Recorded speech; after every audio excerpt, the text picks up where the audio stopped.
নমস্কাৰ বন্ধুসকল, welcome back to my channel. আজি আমি শিকিম পাৰ্চেণ্টেজ। ভিডিঅ'টি স্কিপ নকৰাকৈ শেষলৈকে চাই থাকিবা যাতে শেষত দিয়া টিপছসমূহ তোমালোকে ভালদৰে গ্ৰহণ কৰিব পাৰা। এতিয়া পাৰ্চেণ্টেজ মানেনো হয় কি? পাৰ্চেণ্ট শব্দটোতে ইয়াৰ অৰ্থটো লুকাই আছে। পাৰ মানে প্ৰতি আৰু চেণ্ট মানে 100। অৰ্থাৎ পাৰ্চেণ্ট মানে প্ৰতি 100, পাৰ 100। পাৰ্চেণ্ট মিনছ পাৰ 100 বা প্ৰতি 100, নহয়নে বাৰু? এতিয়া গতিকে আমি যদি 1% বুলি লিখো, ইয়াৰ অৰ্থ হ'ল 1 প্ৰতি 100 বা 1/100, নহয়নে বাৰু? আৰু যদি মই লিখো 20%, ইয়াৰ অৰ্থটো হ'ব 20 প্ৰতি 100 বা 20/100। গতিকে পাৰ্চেণ্টেজৰ অৰ্থটো এইটোৱে। এতিয়া এই পাৰ্চেণ্টেজক যিহেতু আমি ভগ্নাংশত কনভাৰ্ট কৰি দেখুৱালো, গতিকে ইয়াৰ পৰা আমি ইয়াক দশমিকলৈ নিব পাৰিম, নহয়নে বাৰু? আৰু ওলোটাকৈ ভগ্নাংশৰ পৰা পাৰ্চেণ্টেজলৈ নিম, দশমিকৰ পৰা পাৰ্চেণ্টেজলৈ নিম। গতিকে এই গোটেই কনচেপ্টটো আমি ইয়াতে আলোচনা কৰিম। এতিয়া আমি শিকিম পাৰ্চেণ্টক ফ্ৰেকশ্যনলৈ কেনেকৈ নিয়ে আৰু ফ্ৰেকশ্যনৰ পৰা ডেচিমেললৈ কেনেকৈ নিয়ে। এতিয়া যদি আমাক দিয়া আছে 10%, 10%ৰ অৰ্থ কি? 100 ভাগৰ 10, 10%, 10/100, নহয়নে বাৰু? আৰু ইয়াক আমি দশমিকলৈ নিবলৈ ইজিলি জানো। ইতিমধ্যে আমি দশমিক চেপ্টাৰটো কৰি থৈছো। গতিকে সেই অনুসৰি আমি কি কৰিম? দশমিকলৈ নিবলৈ কি কৰিম? জাষ্ট এইটো লিখিম, নহয়নে? কিয়? 10ত কেইটা সংখ্যা 1ত কেইটা শূন্য আছে? 2টা। গতিকে এটা দুটা হিচাপ কৰি দশমিক দি দিলো। So 10% means 0.10 বা 0.1, নহয়নে বাৰু? তেনেকৈ যদি 5% থাকে, 100 ভাগৰ 5। So দশমিকলৈ নিয়াত কোনো প্ৰব্লেম নাই, যিহেতু দশমিক আমি শিকি থৈছো। দুটা শূন্য আছে, 5 এটা হৈ গ'ল আৰু এটা শূন্য, দশমিক দিলো, শূন্য। তাৰমানে দুঘৰ আগত দশমিক, দুটা শূন্য থকা হবে, নহয় বাৰু? দশমিকৰ এই কনচেপ্টটো যদি তোমালোকৰ মনলৈ অহা নাই, তেতিয়াহ'লে আই বটনত ভিডিঅ'টো দি দিছো, তোমালোকে চাই লওক। অ'কে, আৰু দুটামান এক্সাম্পল আমি তেনেকৈ কৰি লওঁ। সাপোজ মোক দিলে 50%, 50% মানে কি? 100 ভাগৰ 50। তাৰমানে যদি দশমিক দি দিওঁ 1 2, ইয়াত দশমিক, বা আমি যদি 100 ভাগৰ 50ক এনেকৈও কৰিব পাৰোঁ, বা অন্য পাৰ্চেণ্টেজ কেইটাকো আমি এই ধৰণে কৰিব পাৰোঁ। ইয়াক যদি মই কাটি দিওঁ 5 × 5, 5 × 10, গতিকে ই দশমিকত ভগ্নাংশ হিচাপত এইটোও হ'ব 2/1, নহয়নে? 2/1ক যদি আকৌ মই দশমিকলৈ নিওঁ তেতিয়াও এইটো পাম। গতিকে এইদৰে আমি কি কৰিব পাৰোঁ? পাৰ্চেণ্টেজক ভগ্নাংশলৈ আৰু ভগ্নাংশৰ পৰা দশমিকলৈ কনভাৰ্ট কৰিব পাৰোঁ। বন্ধুসকল, আমি এতিয়া শিকিম ফ্ৰেকশ্যনৰ পৰা পাৰ্চেণ্টেজলৈ কেনেকৈ নিয়ে, অৰ্থাৎ ভগ্নাংশৰ পৰা শতকৰালৈ কেনেকৈ নিয়ে। যিহেতু আমি ভগ্নাংশ শতকৰাৰ পৰা ভগ্নাংশলৈ নিবলৈ শিকিলো, তাৰ ওলোটাটোও নিশ্চয় হ'ব, নহয়নে বাৰু? এতিয়া আমাক সাপোজ এটা দিয়া আছে ভগ্নাংশ, একেবাৰে সৰু ভগ্নাংশ এটা লৈছো 2/1। 2/1 ভগ্নাংশটো মই শতকৰালৈ কেনেকৈ দিম? 2/1 শতকৰালৈ নিবলৈ হ'লে ইয়াক মই পূৰণ কৰি দিম 100 আৰু পিছফালে এটা শতাংশ আছে। তোমালোকৰ এতিয়া মনত প্ৰশ্ন উদয় হ'ব, সমান চিন দি দিলো আৰু পূৰণ কৰিলো 100। 2/1ৰ লগত 100 পূৰণ কৰিলেতো ইয়াৰ সমান কেতিয়াও নহয়, কিন্তু মই ক'ম যে সমান হয়। কেনেকৈ সমান হয় মই দেখাই দিছো। 100% মানে কি? 100% মানে আমি এতিয়া শিকি আহিছিলো 100 ভাগৰ 100, নহ'বনে বাৰু? গতিকে 100 ভাগৰ 100 মানে কি? 1। গতিকে 1 এটা কাৰোবাৰ লগত পূৰণ কৰিলে ই সমানেই হৈ থাকে, নহয়নে বাৰু? গতিকে 100% পূৰণ কৰিলে ই ইয়াৰ সমানেই হৈ আছে। চ' ডেট ইজ দ্য কনচেপ্ট। চ' 2/1ৰ লগত মই যেতিয়া 100% পূৰণ কৰি দিম, তাৰপিছত ইয়াক মই কটাকটি কৰি দিম, 2 5 × 10 আৰু 0, তেতিয়াহ'লে 1 50 × 50। ত কিমান পালো? 50%, নহয়নে? এনেও আমি জানো যে 50% মানে আধা, সেইটোৱে আধা আছে। 2/1 মানে আধা, আৰু আধাৰ শতাংশ বা আধা শতকৰা হিচাপে প্ৰকাশ কৰিলে আমি 50% পাওঁ। সেইটো হৈ গ'ল, একদম চিম্পল। আৰু এটা চাই লওঁ তেনেকে, 10/3 ইয়াক শতকৰালৈ নিব লাগে। চ' 10/3 মই যদি শতকৰালৈ নিওঁ, 10/3 লিখিলো, চেম প্ৰচেছ, 100% ইনটু কৰিলো, নহয়নে বাৰু? 10ৰে হৰণ কৰাৰ কাৰণে শূন্য এটা কটা যাব, আৰু 3 আৰু 100 পূৰণ কৰিলে, 3 আৰু 10 পূৰণ কৰিলে 30, গতিকে 30%, নহয়নে বাৰু? একদম ইজি। গতিকে এইদৰে আমি কি কৰিব পাৰোঁ? ভগ্নাংশ শতকৰালৈ নিব পাৰোঁ। এতিয়া আমি শিকিম দশমিকৰ পৰা শতকৰালৈ নিয়া, ডেচিমেল টু পাৰ্চেণ্টেজ। প্ৰচেছটো কি? সাপোজ আমাক দিয়া আছে 0.6, ইয়াক মই পাৰ্চেণ্টেজলৈ নিব লাগে। Process is what?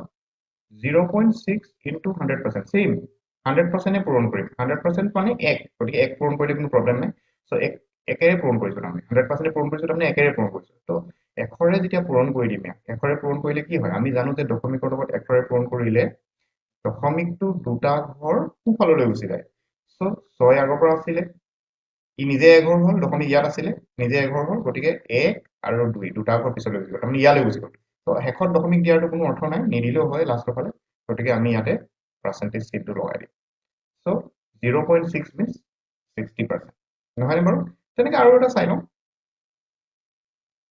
0.25 suppose 0.25 আছে সো ইয়াক যেতিয়া মই শতকৰালৈ নিম তো এক্স্যাক্টলি ইয়াক মই একে ধৰণে পূৰণ কৰিম 0.25 into 100%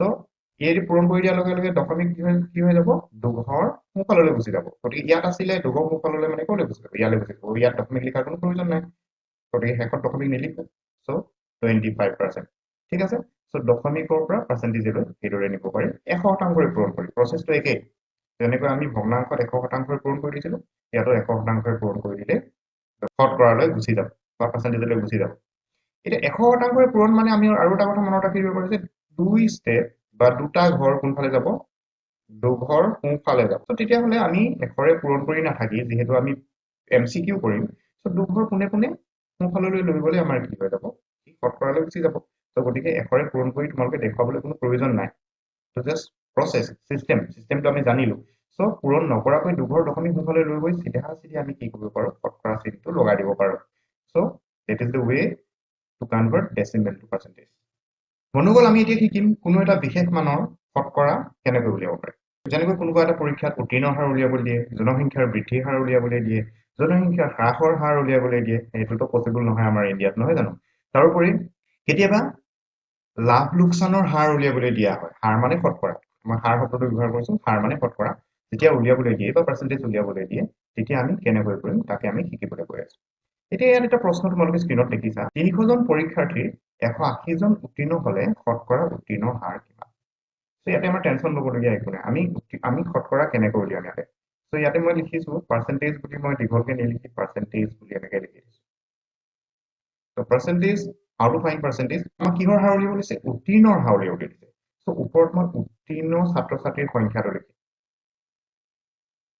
উত্তীৰ্ণৰ সংখ্যা বুলি লিখি দিছো ছুটিকৈ এইটো তোমালোকে লিখি থাকিব দৰকাৰ নাই এইটো জাষ্ট মনত ৰাখিবৰ কাৰণে বুজি পাবৰ কাৰণে মই দিছো উত্তীৰ্ণৰ সংখ্যা আৰু তলত লিখিম মুঠ তলত মুঠ সংখ্যাটো লিখিম মুঠ সংখ্যা আৰু এইফালে মই সেই মেজিক নাম্বাৰটো 100% যেটো পূৰণ কৰিলে কোনো হলনি নহয় সো সেইটো কৰি দিম সো এতিয়া আমাৰ ওলাই যাব আমাৰ উত্তীৰ্ণৰ হাৰ যদি আমাক উত্তীৰ্ণৰ হাৰ উলিয়াবলৈ নিদিয়ে অনুত্তীৰ্ণৰ হাৰ উলিয়াবলৈ দিলে তেতিয়া ইয়াত অনুত্তীৰ্ণৰ সংখ্যা লিখিছে কিন্তু ইয়াতে অনুত্তীৰ্ণ দিয়া নাই এই প্ৰশ্নটোতো কেতিয়াবা অনুত্তীৰ্ণ যদি উলিয়াবলৈ দিয়ে আমি কি কৰি অনুত্তীৰ্ণৰ সংখ্যাটো উলিয়াই লম নহয়নে বাৰু সেইটো কথা সো যিকোনো ভ্যালু উত্তীৰ্ণৰ হাৰ উলিয়াব দিছে উত্তীৰ্ণৰ সংখ্যা লিখিলো অনুত্তীৰ্ণ উলিয়াব গৈছে অনুত্তীৰ্ণৰ সংখ্যা লিখিলো জনসংখ্যা বৃদ্ধিৰ হাৰ উলিয়াব গৈছে জনসংখ্যা কিমান বৃদ্ধি হৈছে সেইটো লিখিলো আৰু তলত প্ৰকৃততে কিমান জনসংখ্যা আছে সেইটো লিখিলো তাৰ পৰা কিমান বাঢ়িলে সেইটো ওপৰত লিখিলো সেইটো তেনেকুৱা ধৰণৰ এটা এক্সাম্পল মই তলত ডিসকাস কৰি দিম সদ্যহতে আমি এইটো কৰিবলৈ যাম সো উত্তীৰ্ণ কিমানজন হৈছিলে 180 জন সো ওপৰত মই লিখিলো 180 তলত লিখিলো 300 আৰু এফালে আহি গ'ল আমাৰ মেজিক নাম্বাৰ 100% নহয় জানো সো 100ৰ দুটা শূন্য আৰু 300ৰ দুটা শূন্য কাটি দিলো 3ৰে 180 গুচি যাব 18 যাব আচলতে 18 কাম যাব 6 আৰু শূন্যটো লগাই দিলো নহয়নে বাৰু কিমানে পাছ কৰিলে 60% পাছ কৰিলে সো এইদৰে আমি সহজে উলিয়াই দিব পাৰো নোৱাৰোনে উত্তীৰ্ণৰ হাৰ ইমান সহজে উলিয়াই দিলো সো গতিকে আমি এতিয়া পৰীক্ষাৰ ৰিজাল্টৰ সময়ত আমি শুনি পাওঁ যে আমুক বিদ্যালয়ৰ 100% আমুক বিদ্যালয়ৰ 80% তেতিয়াহ'লে সেই কথাটোৰ অৰ্থ ইয়াৰ লগত আমি ৰিলেট কৰিব পাৰো 60% উত্তীৰ্ণ মানে 300 জনক 180 জন উত্তীৰ্ণ নহয় জানো সো এই ধৰণৰ কথা এতিয়া এই প্ৰশ্নটোলৈ মন কৰা এজন বেপাৰীয়ে 1000 টকাত কিনা বস্তু এটা 300 টকা লাভত বেচিলে 300 টকাত বেচা নাই কিন্তু 300 টকা লাভত বেচিলে তেওঁ শতকৰা লাভ কিমান সো ইয়াতো আমি একে ধৰণে শতকৰা লাভ উলিয়াব লাগে পাৰ্চেন্টেজ লাভ পাৰ্চেন্ট লাভ অকল লাভ 300 টকা পাৰ্চেন্টেজ লাভ উলিয়াব লাগে সো ওপৰত লিখি দিম লাভ তলত লিখি দিম কিনা দাম মানে মূল বস্তুৰ মূল দামটো হয়নে কিনা দাম বুলি লিখিম কাৰণ লাভ লোকচান সদায় কিনা দামৰ ওপৰত উলিয়াই এইটো আমি লাভ লোকচানৰ এটা লেসনে পাম আমি টপিক এটা পাম লাভ লোকচানৰ তাত আমি এইটো বিষয়ে বিতংভাৱে আলোচনা কৰিম কিন্তু ইয়াতে মই এই প্ৰশ্নটোৰ উত্তৰ আমি কেনেকৈ কৰিম এইটো দেখুৱাই দিছোঁ ওপৰত লাভ তলত কিনা দাম যদি লছ উলিয়াব লাগিলেহেঁতেন লোকচান উলিয়াব লাগিলেহেঁতেন তেতিয়া ওপৰত লোকচান বা লছ তলত কিনা দাম আৰু এইফালে magic number okay just put the values নাও 300 কিনা দাম 1000 যেতিয়া শতকৰা লিখিম তাত টকা নাথাকে সেইটো মনত ৰাখিবা টকাটো নাথাকে সেইকাৰণে মই টকা লিখা নাই যদি লিখো কটা যাব চোৱা লাভ 300 টকা আৰু কিনা দাম 1000 টকা টকা আৰু টকাটো কেনচেল হৈ যাব ন গতিকে লিখিব নালাগে এইকেইটা আমি কাটি দিম দুটা শূন্য ইয়াৰ পৰা গ'ল ইয়াৰ দুটা শূন্য গুচি গ'ল এইটো শূন্যৰ লগত এইটো শূন্য গুচি গ'ল এতিয়া থাকিলে কি মাত্ৰ 30 into 1 that is 30 30% তেওঁৰ লাভ হৈছে যদি লোকচানত বিকিলেহেঁতেন 300 টকা যদি লছ হ'লহেঁতেন তেতিয়া মই এইফালে পাৰ্চেণ্টেজ লাভ নিলিখি কি লিখিলোহেঁতেন পাৰ্চেণ্টেজ লছ লিখিলোহেঁতেন ইয়াত পাৰ্চেণ্টেজ লোকচান লিখিলোহেঁতেন ঠিক আছে ত' এইদৰে শতকৰা লাভ লোকচানো আমি উলিয়াবলৈ শিকিলো বন্ধুসকল আমি কেতিয়াবা এনেকুৱা ধৰণৰ প্ৰশ্ন পাওঁ যে 300 টকাৰ 20% কিমান তাৰমানে আমি উলিয়াব লাগে 300 টকাৰ 20% এইটো আমি কি কৰিম 300 টকাৰ 20% মানে 300 টকা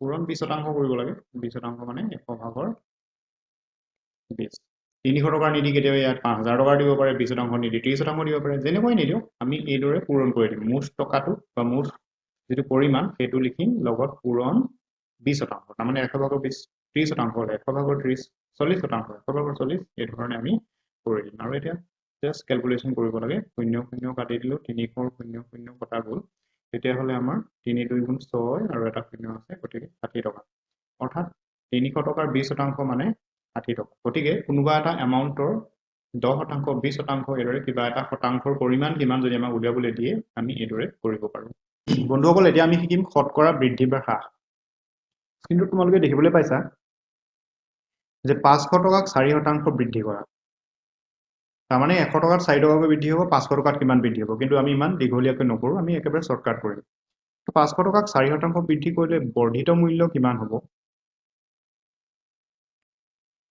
এটা লাইনত কৰিম বৰ্ধিত মূল্য হ'ব 500 পূৰণ 100 ভাগৰ 100 টকাত কেই টকা বৃদ্ধি কৰিছোঁ 4 টকা 4% মানে 100 যোগ 4 কৰি দিম চ' এইটো কৰি দিয়াৰ লগে লগে আমাৰ শৰ্টকাটত একেবাৰে ওলাই আহিব এইটো 100 শূন্যকেইটা কাটি দিলোঁ 500 লগত 5 থাকিলে আৰু ওপৰত থাকিলে 104 চ' 5 পূৰণ 104 চ' 4 5 গুণ 20 5 গুণ 5 520 টকা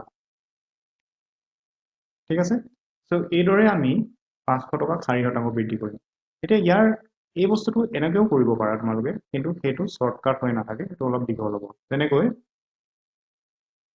500 টকাক 4% বৃদ্ধি কৰিব কৈছো বৃদ্ধিৰ পৰিমাণ এইটো মই বা বুলি লিখিছো এইদৰে কৰিব পাৰিবা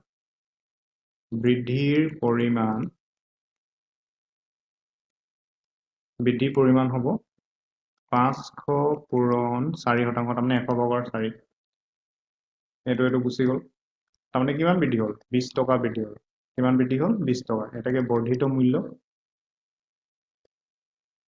মূল্য হ'ব 520 টকা চ' এই ধৰণেও কৰিব পাৰা কিন্তু এই ধৰণেও কৰিব পাৰি চ' এইটো কৰিলে শৰ্টকাট হয় একেটা লাইনত হয় আৰু এইটো কৰিলে অকণমান দীঘলকৈ লিখিব লাগে ত' এইটো আছিলে বৃদ্ধি তো সেই ধৰণে যেতিয়া হ্ৰাস কৰিম যদি হ্ৰাস কৰিবলৈ হ্ৰাস মানে হ'ল কমোৱা হ্ৰাস মানে কমা বৃদ্ধি মানে বঢ়া হ্ৰাস মানে কমা যেতিয়া হ্ৰাস কৰিম এই যোগ চিনটো মাত্ৰ বিয়োগ চিন হ'ব আৰু ইয়াত যেনেকৈ 500 লগত 20 যোগ কৰিছো সেইটো বিয়োগ হৈ যাব গতিকে হ্ৰাসৰ এটা এক্সাম্পল আমি লৈ লওঁ এই প্ৰশ্নটোলৈ চোৱা ইয়াত দিয়া আছে 3000 টকা 5% হ্ৰাস কৰা 3000 টকা এটা 5% কমাব লাগে তো একে ধৰণে আমি কৰিম হ্ৰাস মূল্য যেহেতু টকা সেইকাৰণে মূল্য লিখিছো অন্য কিবা হ'লে মান লিখিম হ্ৰাস মান বা হ্ৰাস মূল্য মানে হ্ৰাস কৰাৰ পিছত যেটো মূল্য হ'ব okay that is decreased value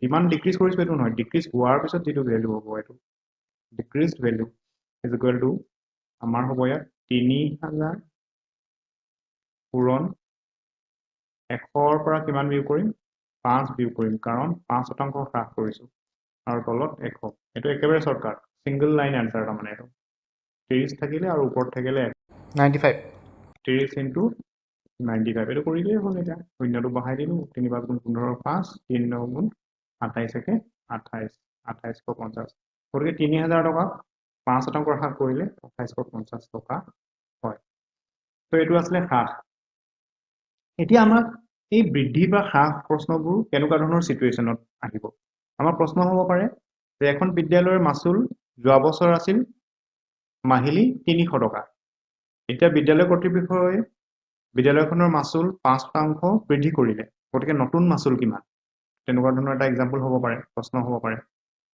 ঠিক আছে বন্ধুসকল আজিৰ এপিছডত আমি শিকিলোঁ পাৰ্চেণ্টেজৰ basic concept formula shortcut trick exam oriented question আৰু বহুতো ভিডিঅ'টো যদি ভাল লাগিছে আৰু উপকাৰী লাগিছে তেন্তে লাইক শ্বেয়াৰ আৰু কমেণ্ট কৰা লগতে চেনেলটো ছাবস্ক্ৰাইব কৰি বেল আইকনটো টিপি দিবলৈ নাপাহৰিবা পৰৱৰ্তী এপিছডত মই মিণ্টু সোণোৱালে তোমালোকলৈ লৈ আহিছোঁ প্ৰফিট আৰু লছ কিন্তু যোৱাৰ আগে আগে এটি কুৱেশ্যন তোমালোকলৈ এৰি গৈছোঁ তোমালোকে এইটো কমেণ্ট বক্সত এনচাৰ দিবা প্ৰশ্নটো হ'ল 2024 বৰ্ষত এখন বিদ্যালয়ৰ ছাত্ৰ ছাত্ৰীৰ সংখ্যা আছিল 450 জন এটা ছাত্ৰ ছাত্ৰীৰ সংখ্যা 3% হ্ৰাস হ'ল বৰ্তমান বিদ্যালয়ৰ ছাত্ৰ ছাত্ৰীৰ সংখ্যা কিমান পুনৰ নতুন টেকনিক আৰু শ্বৰ্টকাট ট্ৰিকেৰে সৈতে লগ পোৱাৰ প্ৰতিশ্ৰুতিৰে মই মিণ্টু সোণোৱালে বিদায় মাৰিছোঁ বাই বাই